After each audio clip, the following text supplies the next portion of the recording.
You ever have a place that feels like it's holding your whole world together, like it's the last piece of you that hasn't cracked? For me, that was Willow Lake, a quiet stretch of water tucked up in the Michigan pines, where the world felt still enough to let me breathe.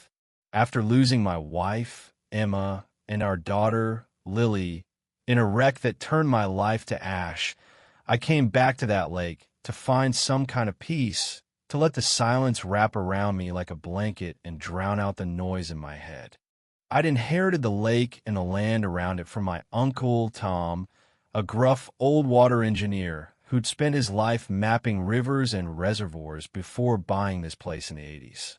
It wasn't some public park, no signs, no gates, just a dirt road winding through the trees to a cabin that smelled like cedar and thyme. I thought I could hide there, chop wood, fish, sit on the dock until the stars came out, and maybe, just maybe, figure out how to keep going. But then the Willow Creek HOA decided they had other plans for my lake. It started with a letter slipped into my mailbox like it was no big deal, stamped with the HOA's fancy logo, talking about community enhancement and declaring my lake a shared resource. Shared? I nearly choked on my coffee. I've been paying taxes on this land for years, and last I checked, my deed didn't have anybody else's name on it. The letter went on about some investor-backed plan to build a floating bistro right in the middle of my water me water, where Emma and I used to paddle out at dawn, where Lily caught her first bluegill and squealed like she'd won the lottery. I tore the letter up, tossed it in the fire, figured it was some clerical screw-up. But then I saw the boats. 2 weeks later, I'm on my porch, sipping coffee, when I hear engines humming across the water. Two guys in polo shirts, acting like they own the place, drifting out there with measuring tapes and smug grins. I hollered from the dock, "Hey, you're trespassing." They just waved like I was some cranky neighbor they could charm. Next day, orange flags popped up along the shore, survey stakes hammered into my land like they were claiming it for a new country. Then a sign, laminated, zip-tied to a tree. Approved for floating bistro development, Willow Creek HOA. I called the number on it. Straight to voicemail. That's when I knew this wasn't a mistake height, was a takeover. I used to be a civil engineer, so I know how this game works. Permits, surveys, water rights, the whole deal. I drove to the county office, pulled my deed, the old maps Uncle Tom left behind, everything proving I own every inch of that lake and the land it sits on. The clerk, a nice lady named Marla, confirmed it no shared rights.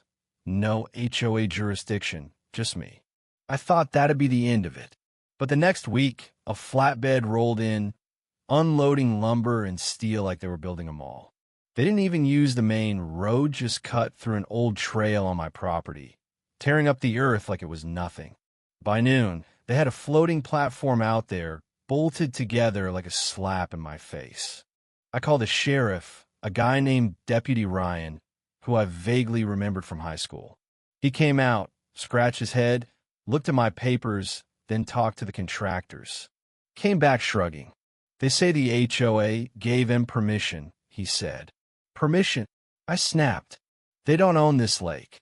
He sighed, told me it's a property dispute, and I'd need a lawyer. Meanwhile, they're hammering away out there, turning my sanctuary into their pet project. I didn't sleep that night. Instead, I went down to the dock, opened a rusted hatch I hadn't touched in years, and climbed into the underground vault Uncle Tom built. It was damp, smelled like stone and iron, and there was the sluice gate, a big steel wheel that controlled the lake's outflow to a hidden channel under the ridge. Tom showed it to me when I was a kid, said it was his insurance policy, a way to protect the lake if anyone ever tried to mess with it. I ran my hand over that wheel, cold and heavy, and something clicked inside me. They thought I was just some grieving widower, too broken to fight. They were wrong. For a few days, it got quiet, no trucks, no hammering. I let myself hope they'd backed off.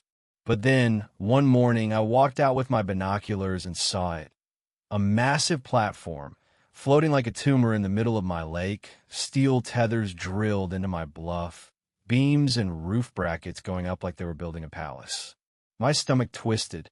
This wasn't just a platform, Anna Maria, it was a restaurant, their Willow Bistro, a glowing middle finger to everything I'd lost.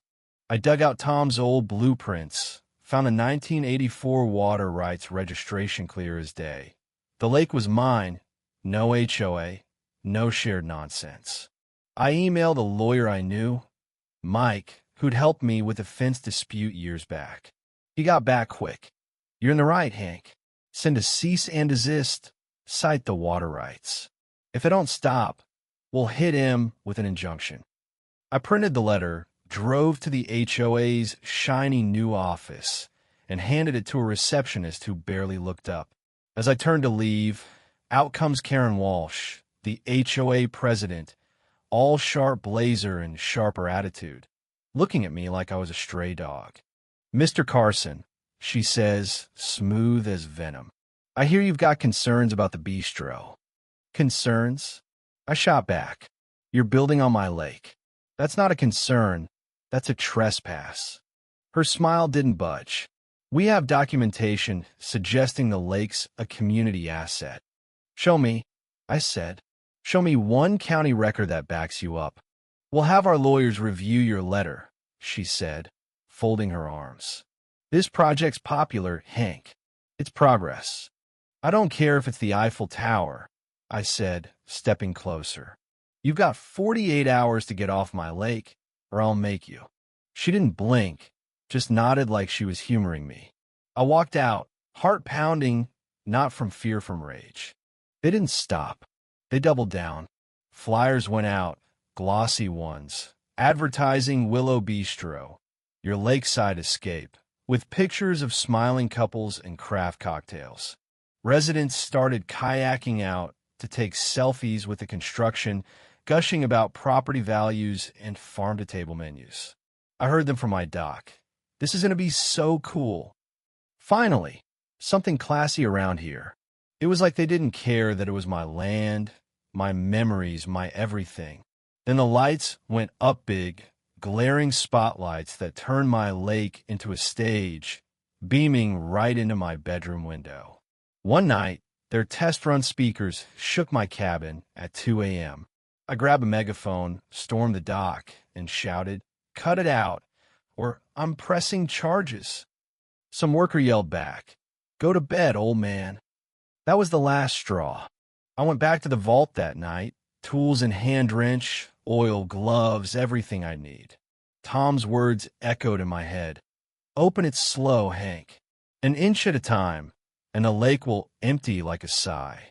I cleaned the valve, checked the gauge, 16 feet of water, ready to go. I turned a wheel, just a quarter inch. A low hum rumbled through the pipes, like the lake was waking up. I turned it another inch, then climbed out and stood on the dock. The water looked the same, stars twinkling on the surface, but I knew what was happening below. The outflow channel was open, pulling the lake away, quiet as a thief.